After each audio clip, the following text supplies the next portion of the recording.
Vivez la passion du football à La Réunion avec le Blue Angel, bar, restaurant, lounge.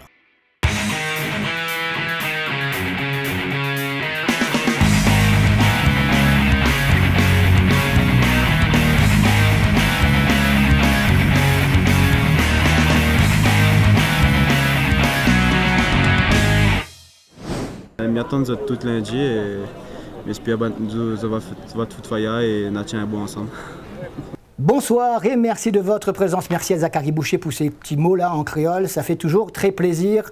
Il n'a pas oublié nous. Ça, c'est bien sympathique. Allez, Zachary Boucher, le gardien de l'équipe de France Espoir, qui dans quelques minutes verra le coup d'envoi de son match international face à Singapour être donné au stade Michel Vonnet à Saint-Pierre. On y reviendra dans la deuxième partie de l'émission, non pas sur ce match, mais plutôt sur le passage de cette équipe, de cette sélection nationale dans notre département. Mais tout d'abord, on va parler du championnat de La Réunion, avec un match en retard et la victoire de la Saint-Pierroise dépend des Marsouins de Saint-Leu, une victoire qui permet aux Saint-Pierrois de reprendre la première place du classement. C'était mercredi soir, Saint-Pierroise, Marsouins de Saint-Leu, les meilleurs moments. Et c'est sans contestation possible que la Saint-Pierroise a empoché les 4 points de la victoire avec un premier but inscrit dès la 15e minute. Les joueurs des Marsouins, tous deux rouges vêtus, sont en attaque pourtant. Et regardez le retour en catastrophe car la récupération saint-pierroise est rapidement menée en contre par Ludovic Drula qui sert Djamali qui lui-même remet immédiatement pour Wilson Grossette, le premier buteur de cette équipe saint-pierroise. On joue depuis 15 minutes et fort logiquement les locaux qui évoluaient sur le stade Kléber-Picard du Tampon de manière tout à fait exceptionnelle ouvrent le score et mènent donc par un but à 0 face à une équipe des Marsouins de Saint-Leu un petit peu déstabilisée déjà juste après ce coup d'envoi. On a réalisé un bon match, je pense qu'on a pris le match au sérieux, on n'a pas sous-estimé, on n'a pas joué avec l'autosuffisance, on savait que ce match-là pour nous c'était important et donc prendre cet adversaire-là comme il le fallait. Je pense que les joueurs ont bien joué, un match où au début, les 15-20 premières minutes, c'était très dur. Et puis après, quand on a marqué, c'est vrai que les lignes se sont un petit peu plus écartées et ça a été beaucoup plus facile pour nous. Non content de mener par un but à 0, eh bien toujours au départ, il a été excellent. Le jeune Ludovic Drula, ici, il est encore à l'origine de ce deuxième but saint-pierrois, inscrit par Farid Azem, fort joliment, d'un centre lobé. Il cherchait la lucarne, il l'a trouvé pour le deuxième but de la Saint-Pierroise. 25 minutes de jeu, on a peur que la correction ne soit très lourde pour l'équipe saint-leusienne qui pourtant n'avait pas démérité jusque-là, mais elle avait en face une équipe de la Saint-Pierroise totalement à droite dans tout ce qu'elle entreprenait, qui savait parfaitement quel était l'objectif à poursuivre, prendre les 4 points pour reprendre le fauteuil de leader. Et pour cela, il fallait donc attaquer, marquer des buts. Là, ça passe juste au-dessus. Débute une reprise de Anji et Vardapin qui a été très actif également sur le front de l'attaque saint-pierroise. On retrouve ces mêmes Saint-Pierrois avec Quentin Boesso de la tête de Anji, à nouveau Vardapin et cette fois Patrick Payet se détend. Patrick Payet, le gardien des Marsouins de Saint-Leu, qui a été très très sollicité, vous l'avez compris, et qui s'en est très bien sorti malgré les buts encaissés. Déjà il y en a eu 2. Et puis on retrouve ces Saint-Pierrois à nouveau à l'attaque avec Quentin Boesso qui s'infiltre là et encore une fois sorti du gardien saint-leusien, une première fois, une deuxième fois. Et la défense des Marsouins ose d'aboire. Ouf, 2-0 c'est déjà pas trop mal. Il ne faut pas en encaisser un troisième avant le retour, avant de regagner les vestiaires. Attention tout de même à cette contre-attaque de Quentin Boesso qui n'a pas encore marqué à ce moment-là. Il tire et encore une fois Patrick Payet claque en corner. Ça chauffe devant les buts saint-leusiens. 2-0, score acquis à la pause pour les nouveaux leaders de ce championnat, la Saint-Pierroise.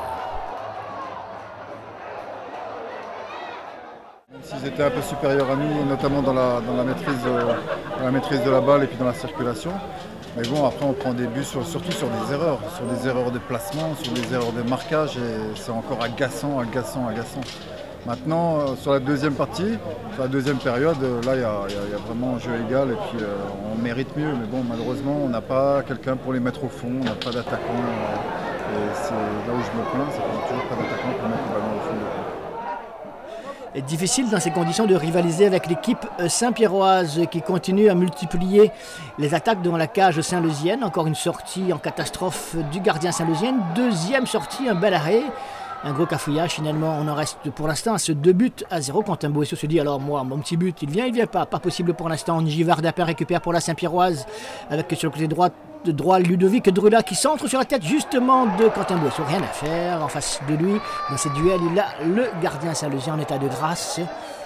Allez, 2-0, c'est pas trop mal. On procède à quelques changements dans le camp saint-pierrois, avec la sortie notamment du meneur, de celui par qui toutes les belles actions saint-pierroises sont arrivées, Ludovic Drula, et cette faute commise justement à la 74e minute qui vaut un penalty. Et cette fois, Quentin Boesso va prendre sa revanche face au gardien Patrick Payette.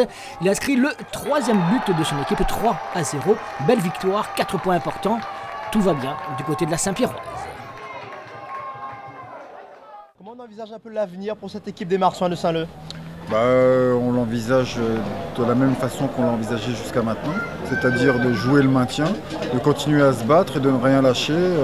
La fin de la saison, c'est fin novembre, donc on fera le bilan un petit peu avant, je pense, puisqu'on saura déjà où on en est, mais on ne lâchera rien.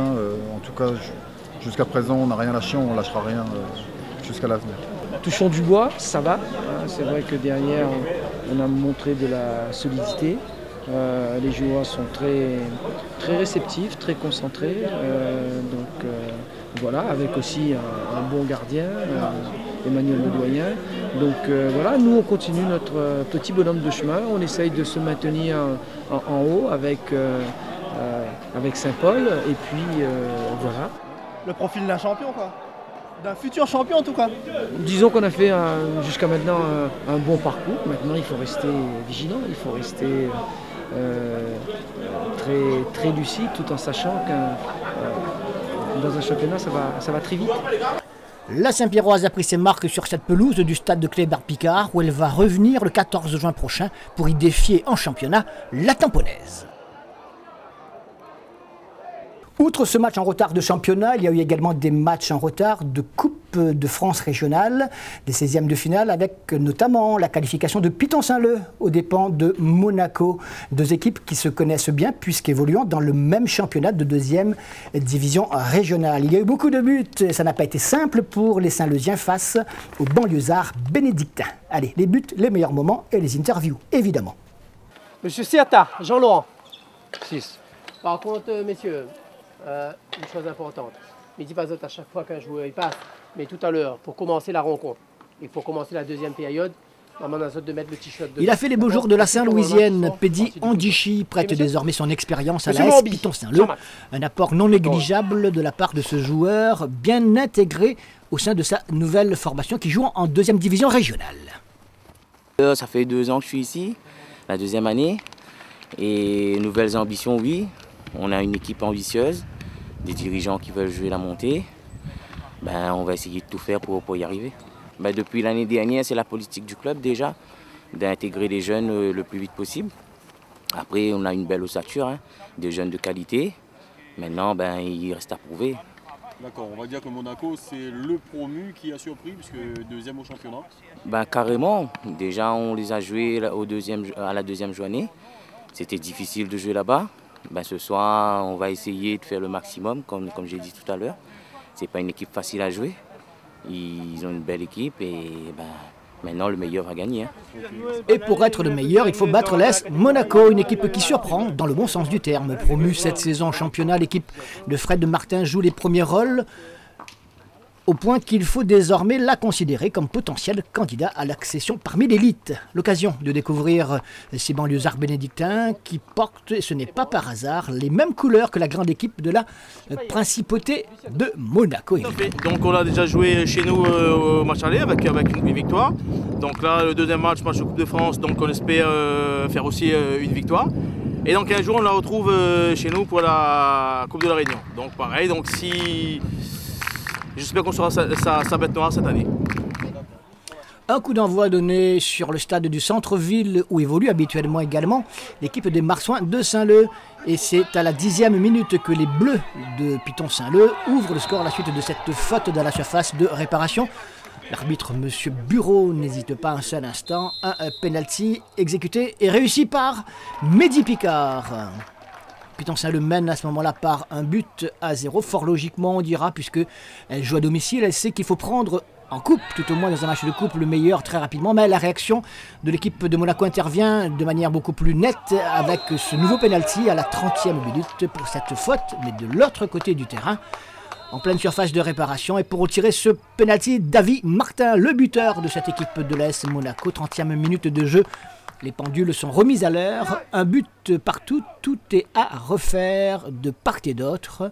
Un match donc très ouvert entre deux équipes, je vous disais, qui se connaissaient bien. Avec ce tir monégasque qui flirte avec la transversale. Rollian, c'était lui qui avait tiré ce coup franc. Rollian s'égatier de son état lorsqu'il a du temps, et l'équipe de Monaco qui prend l'avantage par Fock à la 51e minute à la suite de ce contre, une remontée non pas hasardeuse mais un peu risquée, un contre-temps de la défense saint-leusienne. Cela fait 2-1, donc Monaco confirme et prend l'avantage à ce moment-là, histoire de tenir jusqu'au bout, pourquoi pas, mais en face, Piton-Saint-Leu a du répondant, a des ressources également, et va trouver à nouveau l'égalisation à la 76e minute à la suite de ce superbe centre récupéré, contrôlé par Pedi Andichi, justement, contrôle de la poitrine, petite pichenette, c'est fort bien joué. Le garçon, je vous disais, a apporté son expérience à l'équipe de Piton-Saint-Leu, et son savoir-faire également, regardez le geste, il est parfait. Contrôle, et pourtant il y avait du monde autour de lui. Contrôle de la poitrine, contrôle orienté, petite pichenette, petit lobe, parfait. Ça fait 2 buts partout. Tout est à refaire une nouvelle fois. Et l'équipe de Piton-Saint-Leu qui a l'occasion à 4 minutes de la fin, grâce à ce déboulé côté droit et ce penalty à nouveau sifflé par l'arbitre, de prendre l'avantage et de se qualifier directement avant les prolongations. Un nouveau penalty. Eh bien, on reprend le même tireur, en l'occurrence Mehdi Picard pour l'équipe de Piton-Saint-Leu. Mais face à lui, il y a également un gardien de Monaco qui l'avait jugé tout à l'heure. Il avait observé, dites-toi mon bonhomme, on va voir ce que tu vas être capable de faire. Eh bien, je pars du bon côté, je claque en corner. Et donc 2 buts partout. On a droit aux prolongations, évidemment. C'est un sursis que ne refuse pas l'équipe de Monaco. Allez, on revoit la belle parade du gardien monégasque. Le temps de se rafraîchir quelque peu, de récupérer quelques forces, car 2 fois 15 minutes, ça peut être terrible dans les jambes et dans la tête également. Et bien, ce petit jeu, c'est l'équipe de Piton-Saint-Leu qui va trouver la faille, non pas sur ce lointain coup franc qui passe au-dessus de la cage des Bénédictins, mais sur cette contre-attaque à la 106e minute. Et c'est Mehdi Picard qui se rachète de son raté de tout à l'heure. Il aurait pu permettre à son équipe de se qualifier dans le temps réglementaire. Mais là, c'est lui qui est à la finition pour le but de la victoire. 3-2, qualification de Piton-Saint-Leu. Ça n'a pas été simple. Monaco n'a pas démérité, évidemment. Le match aurait pu basculer dans un camp ou dans l'autre. Dame Coupe a choisi les banlieusards saint-leusiens pour poursuivre leur route dans cette compétition. Monaco va se concentrer davantage sur le championnat, où je vous le disais, elle a un super bon coup à jouer. Pour l'instant, elle est dans le bon tiercé de tête, mais c'est loin d'être gagné. En football, il ne faut pas faillir, il faut marquer.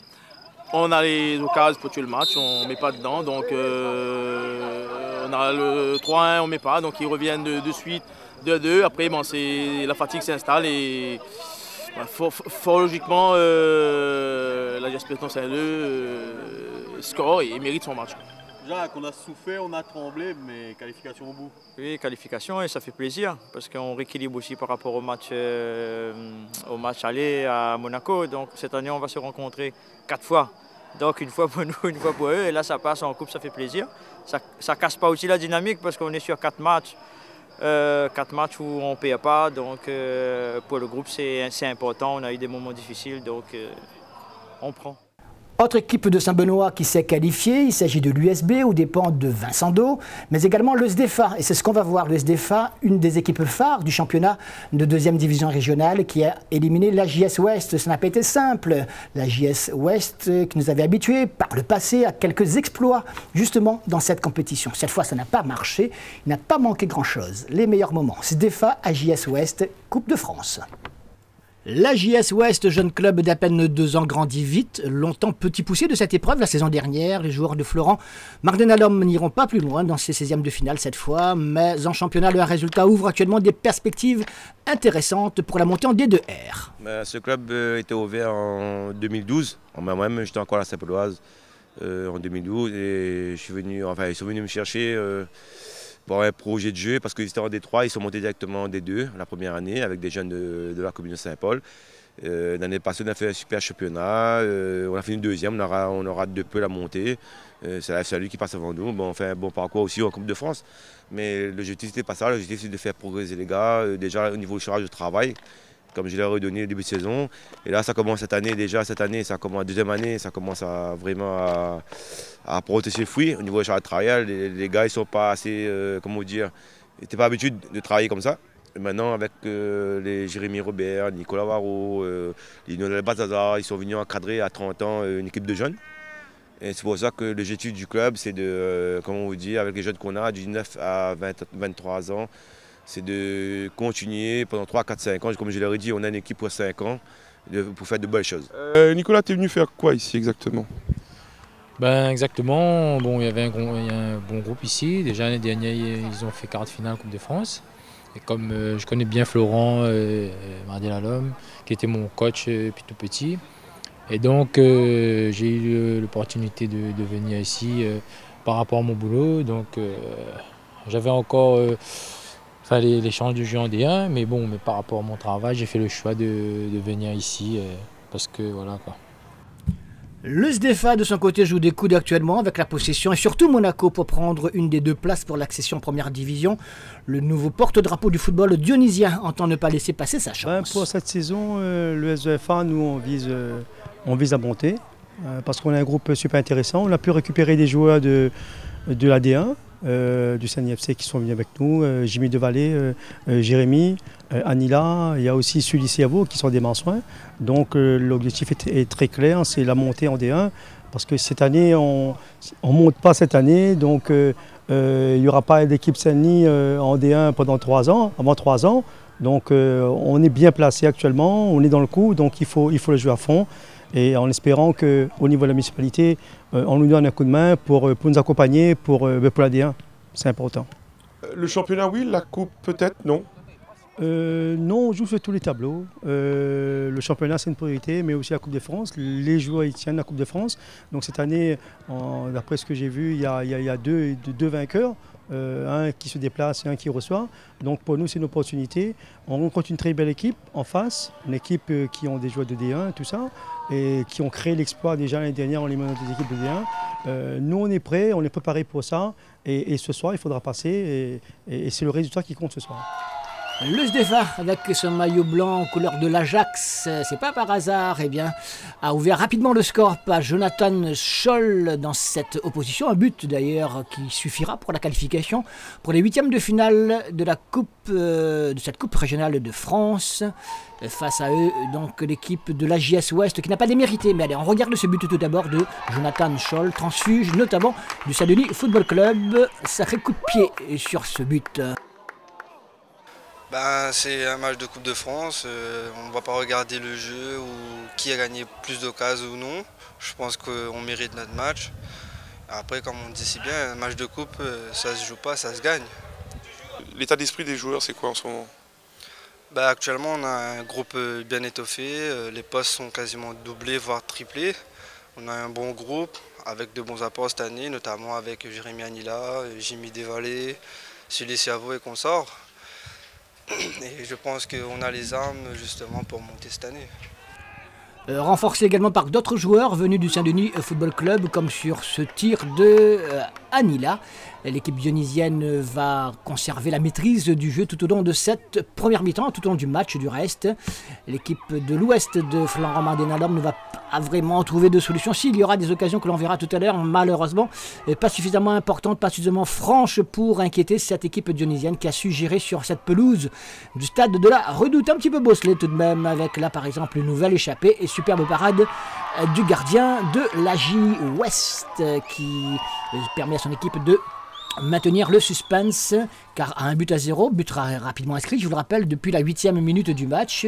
Ils avaient l'occasion, comme ici par exemple, de trouver l'égalisation, mais là cette fois c'est le gardien dionysien qui s'interpose. On en restera à la qualification du SDEFA pour le tour suivant, mais coup de chapeau tout de même à la JS Ouest qui remettra le couvert dans d'autres circonstances, à n'en pas douter. On a eu quelques occasions, mais on ne le met pas au fond. Mais après, bon, c'est vrai que c'est une équipe qui garde bien le ballon, qui joue avec des individualités comme Anila, Debalé et Scholl. Mais nous, on n'a pas démérité, hein, c'est dommage. Par contre, on ne s'est pas lâché. On a joué avec le frein à main. On sait pas, un match de coupe, comme je dis, il n'y a rien à perdre dessus. On ne s'est pas lâché. On ne s'est pas donné à fond. Pour moi, ça reste à travers la gorge parce que ce n'est pas notre vrai visage, quoi. On gagne 1-0 contre cette équipe de D2. Cette équipe de D2, moi, je pense que c'est une super équipe. L'année passée, ils ont éliminé des équipes de D1 déjà. Ils sont dans la continuité du travail et je pense que cette équipe-là, s'ils continuent comme ça, peut-être qu'ils vont monter.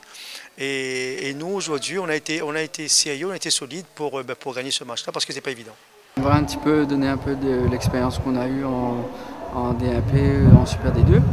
Donc on a beaucoup de travail à faire, surtout collectivement. Donc c'est pas que les individualités qui vont compter. On a besoin de tout le monde pour travailler en groupe et pour ramener cette équipe en Super D2.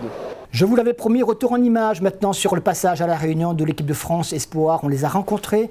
C'était à l'occasion de leur entraînement vendredi soir au stade Paul Julius Bénard. Allez, un groupe bien sympathique dirigé par Willy Sagnol qui, dans quelques semaines, va prendre la direction technique. Il sera le nouvel entraîneur de l'équipe de Bordeaux. Sa dernière sortie est France Espoir sur notre île avec Zachary Boucher notamment.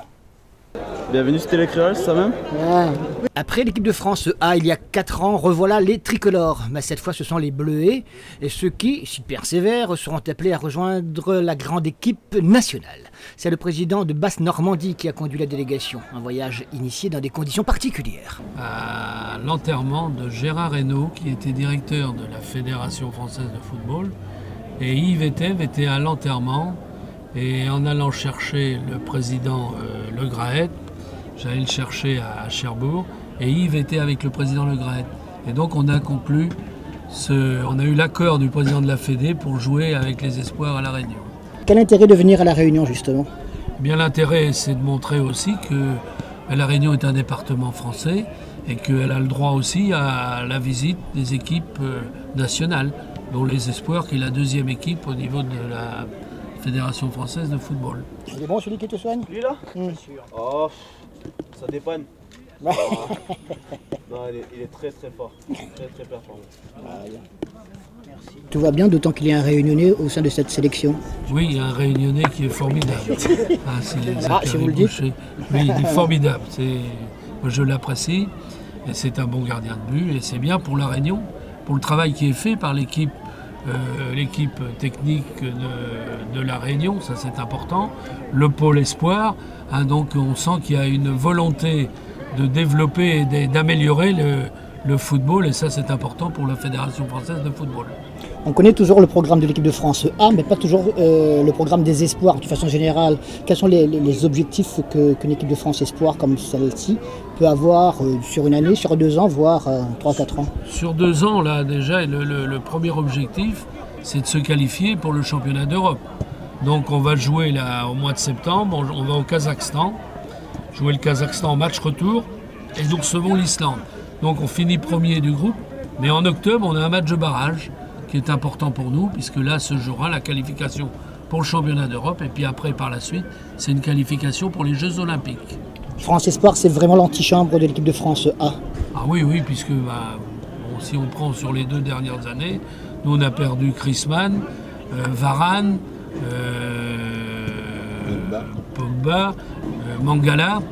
Hein, vous voyez, donc c'est bien l'antichambre de l'équipe A. Et là, il y a de très bons joueurs qui, s'ils continuent, seront dans l'antichambre encore, viendront à jouer en équipe A. Le chef de délégation que vous êtes exige dans ce groupe quel type de comportement, quel type de qualité, au-delà des aspects techniques évidemment? Moi je ne touche pas aux aspects techniques. Bon, sur la qualité, on est tout à fait en symbiose avec le coach, hein. C'est le coach qui définit, mais derrière ce qu'on souhaite, c'est le respect, un bon comportement pour donner une belle image du football qui a été parfois un peu critiqué sur des comportements. Donc là, c'est pas le cas. Et là, Willy Sagnol a apporté énormément à la sélection des espoirs sur le respect, plein de choses qu'un footballeur doit faire à l'extérieur. Willy Sagnol, inamovible arrière droit de l'équipe de France et du Bayern Munich pendant de longues années. Le coach des Bleus effectue là sa dernière tournée avec les tricolores. Il rejoint Bordeaux dans quelques semaines. L'adversaire choisi, Singapour, pour le dernier match, donc celui de lundi, peut surprendre. Explication. Pourquoi Singapour ? Singapour parce que c'est difficile de faire venir d'autres sélections d'Europe, parce que c'est assez loin et tout le monde n'a pas de date disponible à ce moment-là. On voulait une équipe avec un football différent, parce que nos objectifs de stage, c'était surtout un peu la cohésion de groupe, mais on voulait quand même terminer par un match international, même si Singapour, ça ne parle pas forcément aux gens, c'est quand même l'équipe nationale A, donc il y aura quand même une opposition digne de ce nom pour faire un bon match et surtout donner du plaisir aux gens qui viendront le voir. On vous connaît comme joueur, si vous deviez vous décrire vous-même comme entraîneur aujourd'hui, ce serait quoi en quelques mots, en quelques phrases ? Encore un entraîneur en formation. Non, ça fait. Je prends beaucoup de plaisir à être sur un terrain. J'en prendrai encore davantage dans les prochaines semaines puisque j'y serai tous les jours sur le terrain. Et je dirais mon mode de fonctionnement est assez simple. Après, il faut l'adapter aux joueurs qu'on a. Là, c'est un groupe de jeunes joueurs qui ont encore besoin d'apprendre les bases du métier. Et donc si aujourd'hui je devais me définir, je serais plus aujourd'hui un entraîneur-éducateur. France Espoir, comme toute équipe de ce niveau, attire les chasseurs d'autographes. Zachary Boucher, bien sûr, mais aussi le Marseillais Thauvin ou encore le Parisien Kingsley Conan, appelés de dernière minute. L'objectif sur le terrain maintenant pour cette équipe, c'est évidemment d'aligner les victoires, mais pas que des victoires. La victoire, oui, mais d'abord continuer à produire du jeu, ce qu'on fait depuis le début de cette génération, avec une grosse présence offensive, prendre beaucoup de risques dans les frappes, dans les dribbles, que les joueurs puissent s'exprimer avec leur qualité. Et comme je dis, pour que les joueurs prennent du plaisir, que les gens dans les tribunes prennent du plaisir et surtout donner une bonne image du football français. Zachary Boucher. Zachary Boucher sera dans les cages et il défendra haut les couleurs de la France. Le régional de l'étape, Zachary Boucher n'est pas le seul. Lindsay Rose, qui joue à Valenciennes, connaît bien l'océan Indien et plus particulièrement l'île Maurice où il a des racines. En fait, mon père est venu habiter en métropole avec sa mère pour le travail et voilà, il a rencontré ma mère en France et depuis je viens souvent, régulièrement en tout cas, en océan Indien. D'accord. Alors, si on doit vous définir comme joueur maintenant au niveau national dans cette équipe? Non, respectueux, en tout cas je suis là pour mouiller le maillot, pour représenter la France et aussi pour représenter malgré tout mes origines. Votre avenir, vous le voyez comment? Mon avenir en club, pour l'instant je suis en sélection donc j'y pense pas trop, mais il y a le contexte qui fait qu'on descend, donc forcément il va y avoir un transfert qui va arriver prochainement et voilà. Zachary Boucher lui aussi trace sa route. Le nouveau portier toulousain depuis 6 mois a servi de guide occasionnel pour ses potes tricolores. Parle-moi de ces quelques jours que tu as vécu avec tes partenaires ici à la Réunion, pas que du football visiblement que vous avez fait. Non, le stage était sous le mot de la cohésion. On a fait beaucoup d'activités ensemble et justement pour resserrer les liens entre l'équipe. Donc voilà, ces nombreuses activités nous ont fait du bien, nous ont vidé la tête et ont permis de récupérer pour s'entraîner, pour jouer lundi. Singapour, les consignes c'est quoi demain? Pour l'instant on n'a pas eu de consignes, on s'est juste entraîné pour garder la forme parce que voilà, on est un peu usé en fin de saison, mais voilà, pour être en forme pour lundi, il faudra essayer de conserver la balle, ne pas la rendre trop vite et essayer de les faire courir au maximum. Ton avenir passe par Toulouse pendant quelques années, j'imagine? Oui, je viens juste de signer, donc pour l'instant mon avenir est à Toulouse. Ça se passe bien? Ça se passe bien. Saison, non? Ouais, ça va. Je fais mon adaptation en Ligue 1. Voilà, j'ai fait 6 mois d'adaptation. Maintenant il me reste 3 ans de contrat, donc faudra essayer de confirmer la saison prochaine avec une grosse saison qui arrive. C'est samedi en fin d'après-midi que la sélection singapourienne a débarqué dans notre île. Après une escale à l'île Maurice, une forte délégation qui mettra un point d'honneur à opposer la plus belle résistance au bleuet demain. Pas de gabarit impressionnant, il fallait s'y attendre, et un coach d'origine allemande qui connaît la musique. Après ce long voyage, comment allez-vous? La Réunion est à mi-chemin entre Singapour et la France. Nous avons fait un long voyage, 20 heures d'avion et d'attente à l'aéroport. Mais nous allons tout faire pour jouer un bon match à la Réunion. En tout cas pour tout le monde, c'est la première fois que nous venons ici. Connaissez-vous la Réunion quand même? Oui, parce que c'est une destination touristique. Je connais l'Europe puisque je suis allemand. Bien sûr, je connais un peu ce merveilleux pays. How do you think is going to be the game with the French team? Especially, you know, they are different level from us. Oui, il pense qu'il y a le niveau est différent. So we can try our best to. Ils vont faire de leur mieux. You know, at least try something out of this game. Ils vont essayer de gagner. Okay, Yeah. thank you. Right. Have a nice day in Réunion. Thank you so much. Wish you all the best. Vous savez, j'étais entraîneur il y a 3 ans de la sélection nationale de Biélorussie. Et nous avions joué au Stade de France après la Coupe du Monde en Afrique du Sud. Et je connais bien le football français, oui, je connais. Nous sommes venus pour apprendre. Vous savez, le football à Singapour est au début de son histoire. Ce n'est pas trop mal, ce n'est pas facile. De toute façon, on ne peut pas se comparer à la France, à l'Allemagne, à l'Italie. Nous ne sommes pas pareils physiquement, on n'est pas costaud, on n'est pas assez costaud, mais nous sommes très heureux d'être ici pour disputer ce match contre l'équipe de France. On reviendra la semaine prochaine sur des choses beaucoup plus classiques comme les 16e de finale de la Coupe de la Réunion et quelques belles affiches. Notez par exemple Saint-Denis Football Club, Sainte-Marienne. On vous parlera de tout cela dimanche, vous le savez maintenant, à 13 h avec 97.4 foot. Et puis le lundi, on reviendra de manière beaucoup plus complète sur ce week-end de football avec un 97.4 foot plus. En attendant, passez une excellente soirée, une excellente semaine. À dimanche prochain, 13 h. Salut!